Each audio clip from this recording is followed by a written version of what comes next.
സാഹചര്യത്തിൽ കേരളത്തിന് ഒരു ഉപമുഖ്യമന്ത്രി ഉണ്ടാകും എന്ന് തന്നെയാണോ വ്യക്തമാകുന്നത്?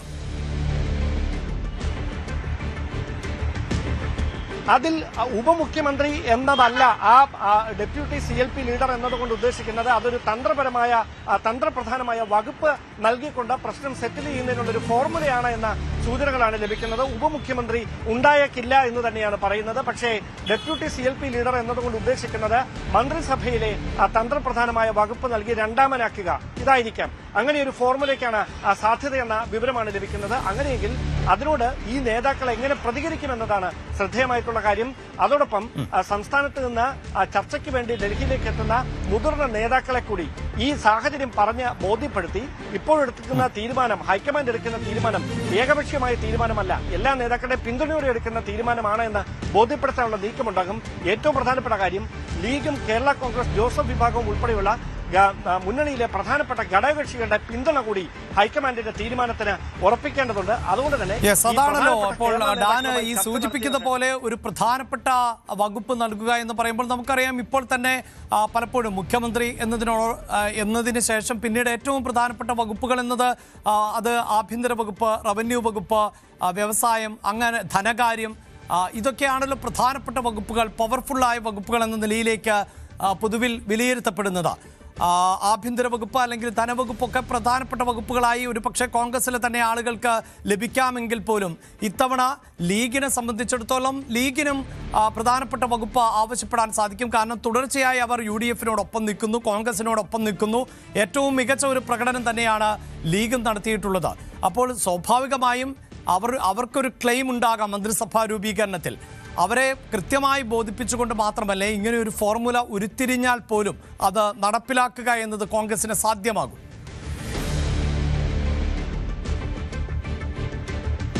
ഞാൻ അത് തന്നെയാണ് സൂചിപ്പിച്ചത്. അതായത് ഇവിടെ ഹൈക്കമാൻഡിന് മുമ്പിൽ ഏറ്റവും വലിയൊരു വെല്ലുവിളി തീർത്തത് MLA-മാരുടെ പിന്തുണ അധികമായി ലഭിച്ച ആൾ KC വേണുഗോപാലാണ്. പക്ഷേ ആ KC വേണുഗോപാലിനെ അംഗീകരിക്കാൻ ഘടകകക്ഷികൾ തയ്യാറായില്ല. ഇതാണ് ഹൈക്കമാൻഡിനെ പ്രതിസന്ധിയിലാക്കിയത്.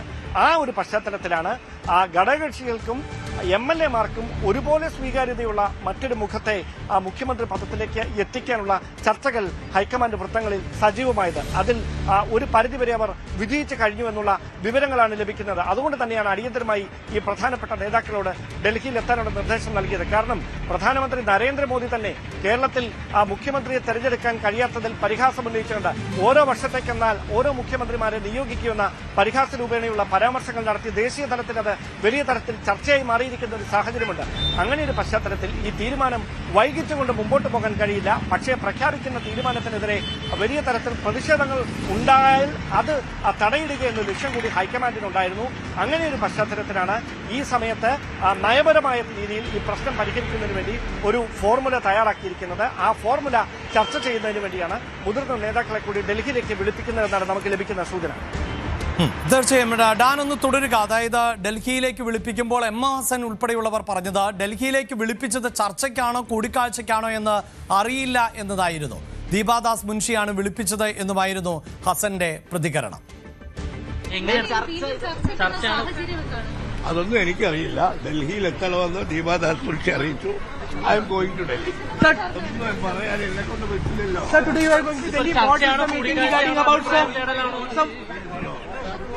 Our secretary informed me that Delhi.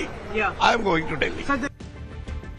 Yes, ഇത് മാത്രമാണ്. അതായത് ഡൽഹിയിലേക്ക് പുറപ്പെടുമ്പോൾ നമുക്കറിയാം ഒരുപക്ഷെ ഇത്തവണ ഈ ചർച്ചയുടെ ഭാഗമാകുന്നവർ, ചർച്ചയുടെ ഭാഗമായി കഴിഞ്ഞവർ, അവരൊക്കെ പ്രതികരിക്കുന്നത് ഇങ്ങനെ ചുരുങ്ങിയ വാക്കുകളിൽ ആണ്. ഏതെങ്കിലും തരത്തിലൊന്ന് വിട്ട് സംസാരിക്കാനൊന്നും ആരും ഇതുവരെയും തയ്യാറായിട്ടില്ല എന്നതാണ് ഒരു പ്രത്യേകത കൂടിയുള്ളത്. അപ്പോൾ ഇന്നുണ്ടാകുമോ നാളെ ഉണ്ടാകുമോ എന്നൊക്കെ കേരളത്തിലെ സാമാന്യ ജനം പോലും ചോദിക്കുന്നുണ്ട്. കേരളത്തിൻ്റെ മുഖ്യമന്ത്രി ആരെ എന്നറിയാൻ സ്വാഭാവികമായും കേരളത്തിലെ എല്ലാ രാഷ്ട്രീയ പാർട്ടികളിലും പെട്ടവർക്ക് ഒരാകാംക്ഷയുണ്ട് താനും. അപ്പോഴും ഈ ഘടകകക്ഷികളോടുകൂടി ആലോചിച്ച് അവരുടെ കൂടി ഒരു സമ്മതത്തോടു കൂടി പ്രഖ്യാപനം ഉണ്ടാകുമെന്ന് പറയുമ്പോൾ അത് ഇനിയും വൈകിയേക്കാമെന്നല്ലേ മനസ്സിലാക്കേണ്ടത്. ദീപാദാസ് മുൻഷി പറഞ്ഞത് 23-ാം തീയതി വരെ സമയമുണ്ടല്ലോ എന്നതായിരുന്നു നേരത്തെ മാധ്യമങ്ങൾക്ക് നൽകിയ മറുപടി.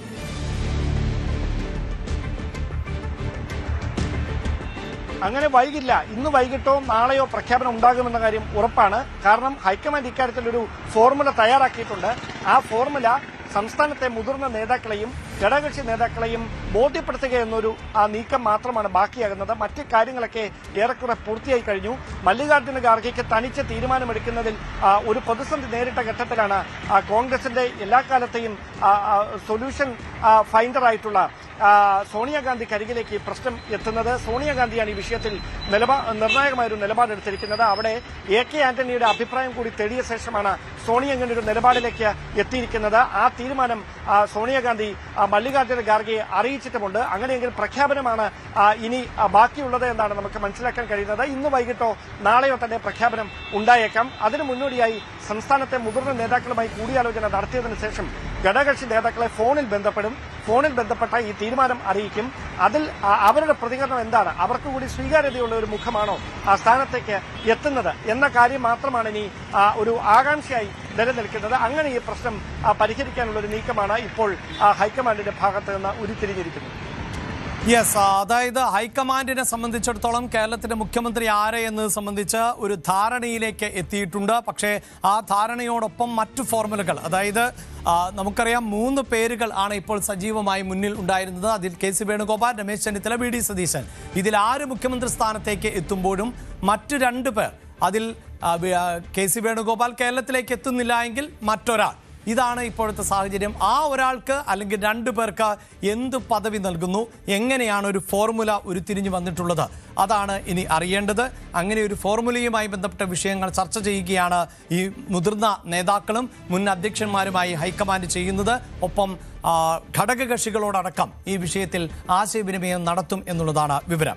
നേരത്തെ തന്നെ ഘടകകക്ഷികളിൽ ഇതുമായി ബന്ധപ്പെട്ട് ചില വിമർശനങ്ങളും എതിർപ്പുകളും യോജിപ്പുകളും ഒക്കെ വന്നു കഴിഞ്ഞിട്ടുണ്ട്. പ്രത്യേകിച്ച് ഒരു സർക്കാർ രൂപീകരണത്തിന്റെ സമയം അതിക്രമിച്ചു കഴിഞ്ഞു, അപ്പോഴും മുഖ്യമന്ത്രിയെ തീരുമാനിക്കാൻ പറ്റാതെ പോകുന്നു എന്നുള്ളിടത്താണ് ആ വിമർശനം ഉയർന്നത്. എങ്കിൽ മുഖ്യമന്ത്രി പ്രഖ്യാപനം വൈകുന്നതിൽ വിമർശനവുമായി സമസ്ത മുഖപത്രവും രംഗത്തെത്തിയിരിക്കുകയാണ്.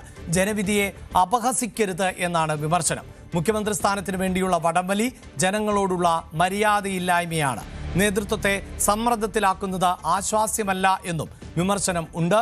MS അനീഷ് കുമാർ ആണ് ചേരുന്നത്. അനീഷ്, ഘടകകക്ഷികളിൽ തന്നെ കടുത്ത വിമർശനമുണ്ടായത് നമുക്കറിയാം. ലീഗ് നേതാക്കൾ ഉൾപ്പെടെ അത് പ്രകടിപ്പിക്കുന്ന സാഹചര്യമുണ്ടായി. മലപ്പുറത്ത് നടക്കം അത്തരം പ്രതികരണങ്ങൾ വന്നിരുന്നതാണ്. UDFന്റെ ഭാഗമാവുകയോ അല്ലെങ്കിൽ UDFനോട് ഒപ്പം നിൽക്കുകയോ പിന്തുണയ്ക്കുകയോ ഒക്കെ ചെയ്യുന്ന സംവിധാനങ്ങൾക്ക് വലിയ തോതിലുള്ള അതൃപ്തി ഉണ്ടാകുന്നു ഈ തീരുമാനം വൈകുന്നതിൽ എന്നുകൂടിയല്ലേ സുപ്രഭാതത്തിന്റെ എഡിറ്റോറിയലിൽ നിന്ന് മനസ്സിലാക്കേണ്ടത്?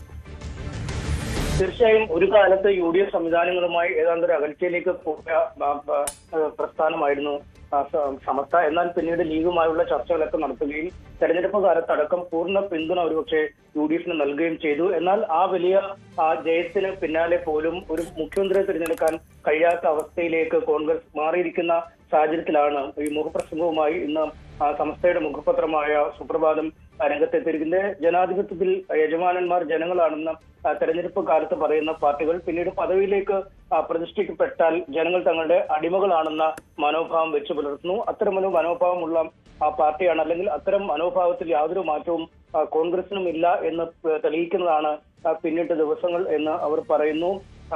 വലിയ വിജയം ഐക്യജനാധിപത്യ മുന്നണിക്ക് കേരള ജനത നൽകി. അത് ആ ജനവിധിയുടെ വിശാലമായ അർത്ഥവും ബാധ്യതയും ഉൾക്കൊണ്ടുകൊണ്ട് ഭരണഘടനാപരമായ ഉത്തരവാദിത്തങ്ങളിലേക്ക് കടക്കുന്നതിന് പകരം നിഴലാട്ടങ്ങളിൽ അഭിരമിക്കുകയാണ് കോൺഗ്രസ് എന്ന് പറയുന്നു. ഒരു മുഖ്യമന്ത്രിയെ തീരുമാനിക്കേണ്ടത് ലാഘവത്തോടെ ചെയ്യേണ്ട കർത്തവ്യമല്ല. ഈ കൂടിയാലോചനകളിൽ ചെയ്യുമ്പോഴും അത് വ്യക്തി കേന്ദ്രീകൃതമായി മാറരുത്, അത്തരം ചർച്ചകളിൽ മാത്രം ഒതുങ്ങരുത് എന്ന് കുറ്റപ്പെടുത്തുന്നു. ഒപ്പം ജനം തെരഞ്ഞെടുത്ത 102 MLA-മാർക്കോ അവരെ നയിക്കുന്ന മുന്നണിക്ക് ഒരു നേതാവിനെ തെരഞ്ഞെടുക്കാൻ ഇത്ര കൂലങ്കഷമായ ചർച്ചകൾക്കൊടുവിലും കഴിയാതെ പോകുന്നു എന്നത് അമ്പരപ്പിക്കുന്ന കൊള്ളരുതായ്മ എന്ന് വേണം കരുതാൻ എന്നും സമസ്ത പറയുന്നു. ഒപ്പം ഈ ഒരു തീരുമാനത്തിലേക്ക് എത്താനുള്ള കാലതാമസം ജനങ്ങളോടും ഉള്ള പരിഹാസവും വെല്ലുവിളിയും ആണ് എന്ന് പറയാതിരിക്കുന്നതിനും കഴിയില്ല എന്ന് വ്യക്തമാക്കുന്നു. ഒപ്പം UDFനോടുള്ള അല്ലെങ്കിൽ കോൺഗ്രസിനോടുള്ള ആഭിമുഖ്യം മൂലം മാത്രമല്ല ഈ സർക്കാരിനെതിരായി അല്ലെങ്കിൽ മുൻ സർക്കാരിനായി എതിരായി ഇത്ര വലിയ ജനവിധി ഉണ്ടായത്. അവരുടെ സംഘടനാ ശേഷിയും സ്വാധീനം കൊണ്ട് മാത്രമല്ല, ഇടതുപക്ഷത്തെ ആളുകൾ പോലും വോട്ട് ചെയ്ത് അവരുടെ ഒരു ഭാഗതയും കൂടി ആണ് തെരഞ്ഞെടുപ്പിൽ പ്രതിഫലിച്ചത്. അതുകൊണ്ട് അത്തരം കാര്യങ്ങളെ വിസ്മരിച്ചുകൊണ്ടുള്ള നാടകങ്ങളാണ് ഇപ്പോൾ നടക്കുന്നത്. അതുകൊണ്ട് ജനങ്ങൾ അന്ധഭക്തരോ അടിമകളോ ഉദാസീനരോ ആണെന്ന് കരുതുന്നത് സ്വയം കൂടുതൽ വാർത്തകൾക്ക് news 18 Keralam YouTube channel subscribe ചെയ്യുക.